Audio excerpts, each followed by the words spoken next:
Hello, today's project is going to be improving the condition of this Begonia Rex. This is a plant I purchased at Lowe's for $2. It was going to be thrown in the garbage.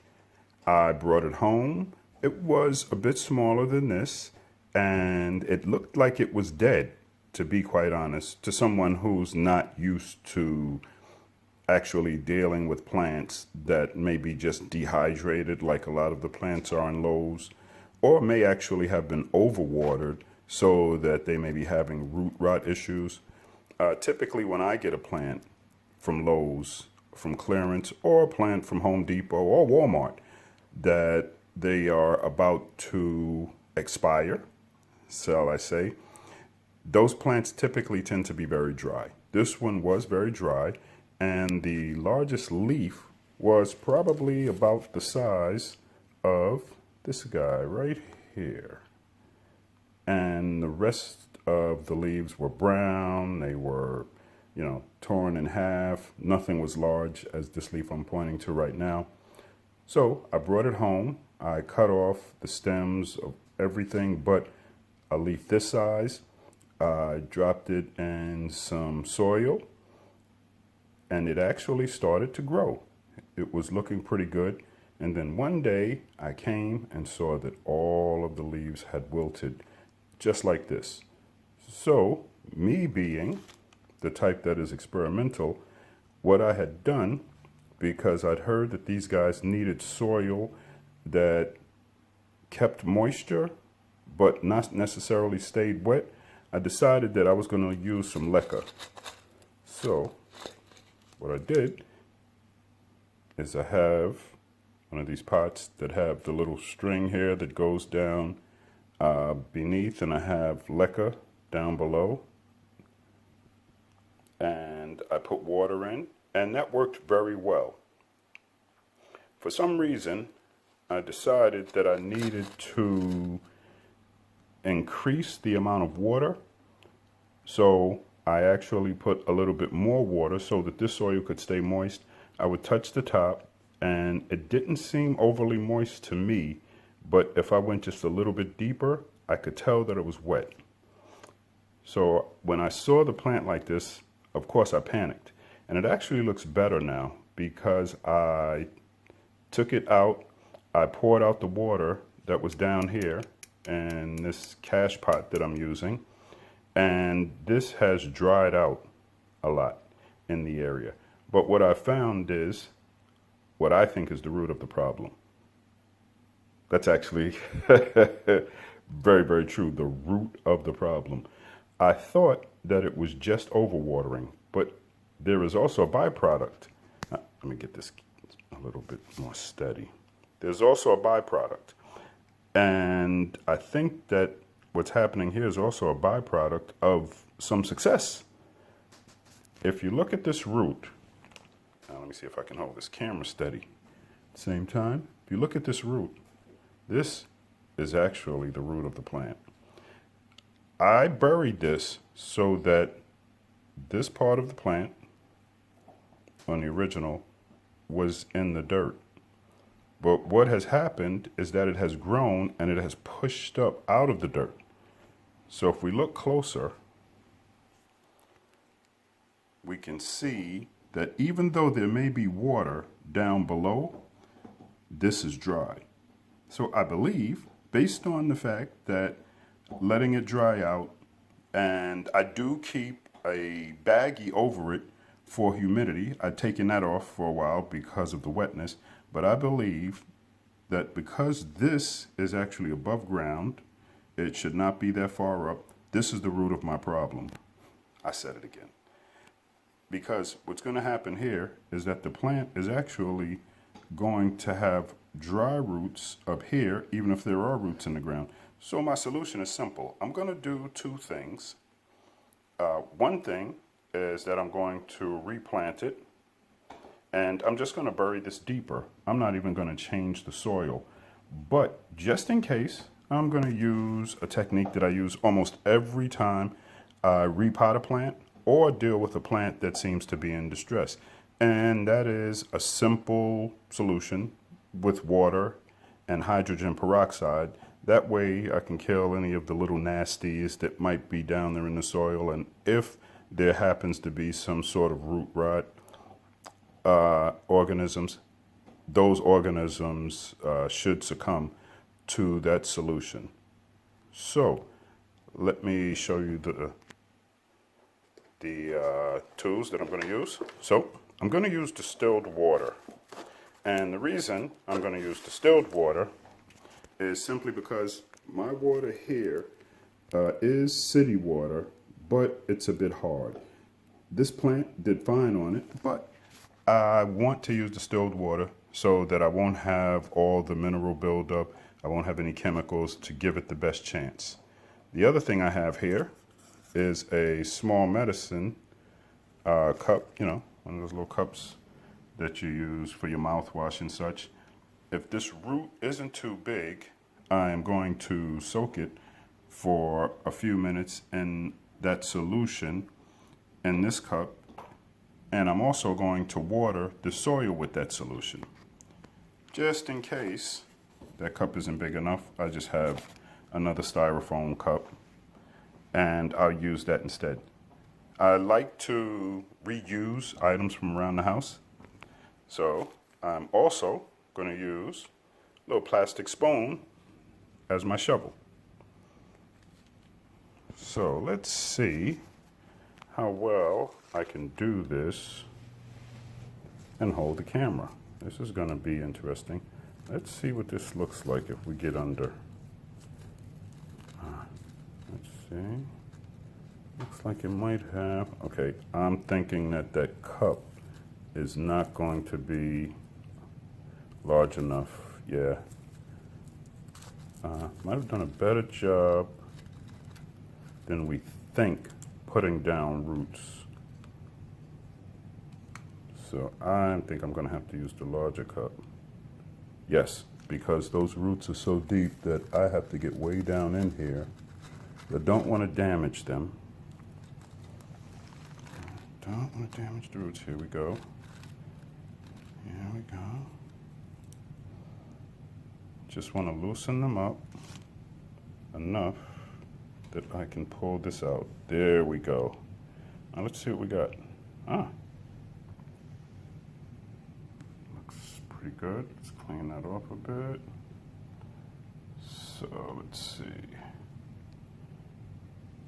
Let's put that down here. Let's clean some off of this. So it turns out that the root system was a little too big for this small medicine cup that I had. So I just put my distilled water in this medicine cup, and I also didn't actually show the hydrogen peroxide. This is just 3% hydrogen peroxide. So I'm going to soak this in the solution a bit. So there's my water. Looks like, yep, we're going to fill it up nicely. I'm going to take a little bit of the hydrogen peroxide. Oops. Easier to see that way. A little bit. Soak it in.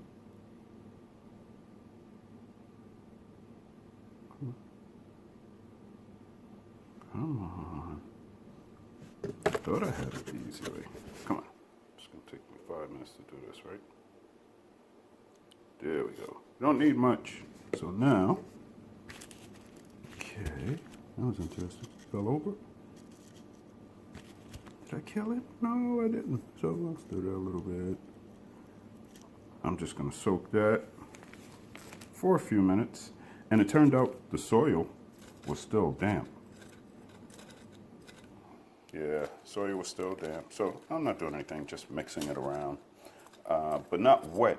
And the soil on here was actually damp. So I soaked that a bit. And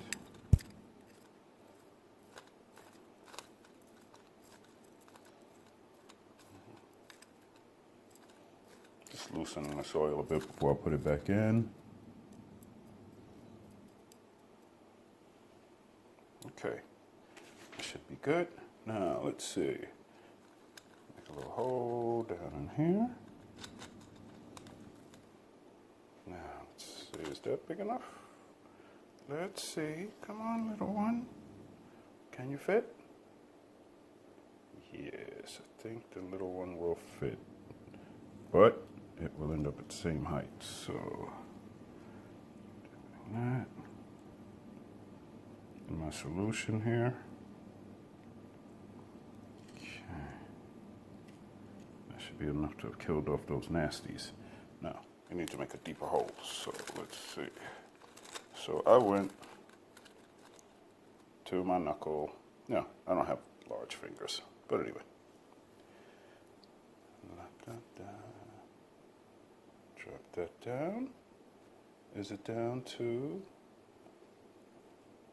the point where it will be, let's see, around this way.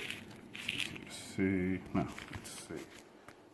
And let's see, is it down to the point where it will be buried? Still not quite. I need to make that hole deeper. So what I'm going to do, I'll use this. Let's go all the way down there, buddy. All the way down. Because we want the whole root. We want the whole root, okay, to be able to drop down. It's a nice root. Look at that. It's grown. I mean, it didn't have any root. It had maybe, when I got this, it had maybe ½ inch of material underground. So let's see. Okay, let's drop this in. That's going to work. Yeah, that's going to work. Now, let's soil around it. And of course, it's always better to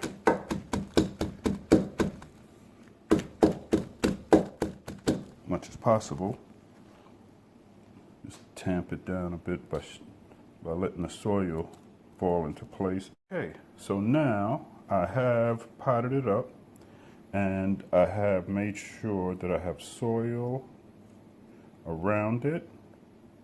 And notice now you do not see the root. I tried not to bury it too deep, and even though the soil was damp, still a little bit damp, not wet, just a little bit damp. And I would have said it was damp in the way that I like it if it wasn't for the fact that I know that this plant probably received too much dampness, or wetness I should say. And now the soil that I put that was damp, it's on the top, so it's going to evaporate. But there's one more thing I need to do so I can feel more comfortable about these leaves that are right up on the soil laying there. So let me grab something extra. I'll be right back. Okay, I think I have achieved my objective. I wanted to put some leca in, not to maintain moisture, but because I did not want those leaves to be in contact with the soil. So now I made a little bit of the hydrogen peroxide solution. I'm just gonna water, and it's only like a medicine cup full. I'm just pouring that right down there where the root is. And again, this is not to water the plant. This is in order to kill any of the nasty root rot organisms that might be there. There we go. All right, that's done. Okay, that looks good. Now, okay, I'm gonna leave this as is, and I'm gonna check back in a few days and see if there's any improvement here. But it actually looks better. I can tell it wasn't so bad off. It looked really terrible when I first saw it. You saw it after it had improved a little bit. I think this might actually work. So the reason the leca's here is so that the leaves do not contact the soil. And I also put the leca here so that when I water, the leca will actually draw some of the water out, and since it's at the surface, it will let the water evaporate. So I can water well. The soil will get what it needs from the water, but the leca should help draw the moisture out so that it doesn't stay wet. Anyway, That's what I'm hoping. So I'll check back with you once I have an update. If it's bad, I'm going to show you that. I'm going to be 100% honest. If it looks like it's improving, we'll see that. And of course, I'm hoping for option number 2. And hope you all have a great day. Enjoy. Again, this was Begonia Rescue. Take care, everybody.